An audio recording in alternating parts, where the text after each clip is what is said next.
Okay, impact on the developers. First of all, there is a lot of commitment required from the developer to complete the project on time. Point number one, the project completion timeline will be called out in the brochure plus while submitting the application to the RERA authority. Plus, if you do not make the payment, if you do not complete, you need to go ahead and pay the interest from the subsequent month.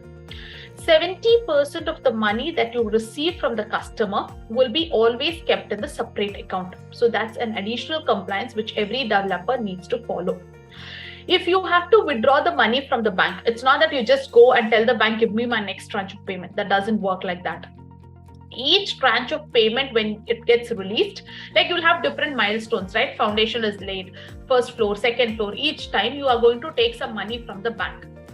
Each time when you take it, an engineer, an architect, and a chartered accountant will have to approve it. So these three members' name will be mentioned at the time of submitting the application. Tomorrow, if any sort of a fraudulent activity is being undertaken by the builder, all these three people will be suspended through their membership numbers. So that is why you need to take care of it. Next one, the customer will have to ensure the full refund in case if you're not in a position to give the property at the particular point in time, or you get to know there is a defective land, or later on there is a protest or agitation by the villagers and you're not able to continue the construction, or whatever hiccup happens, it's not that you can just raise your hand and say it's not under my control. Now you need to refund the money that you have taken from the customer, plus additional compensation also can be awarded to the customer, which was never there before RERA. I hope you all recollect when we were doing the agreement to sale, I had mentioned under section 13 of the RERA Act, you can go ahead and take only 10% of the money as a token advance from the builder before execution of agreement to sale. Remaining 90% you can take from the person only after the agreement is done.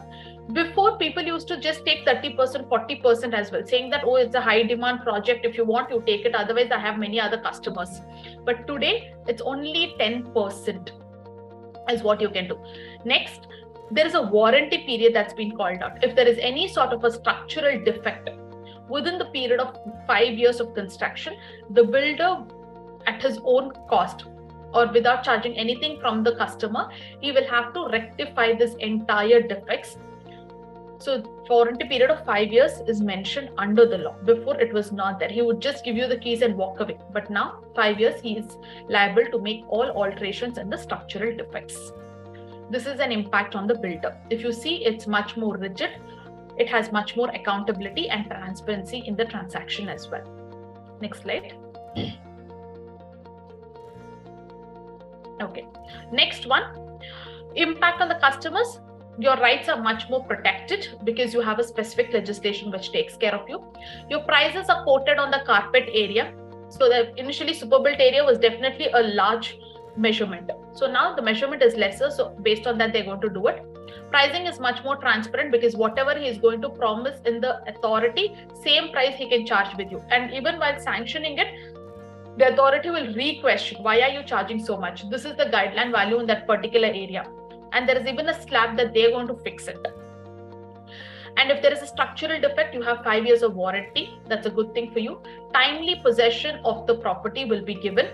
There is never a one-sided agreement because a copy of agreement to sale and a sale deed will be annexed with the application form. So the authority will see it. See, if you are cancelling, some percent of deduction will be there. At the same time, if the owner cancels it, then he will have to give you the compensation and the refund. So the agreement is not one-sided anymore. Redressal mechanisms are there because this RERA went ahead and took all the pending and retrospective cases as well. And today, if you observe, consumer forum was not effective method to resolve the dispute. So RERA is much more impactful and better enforcement is possible.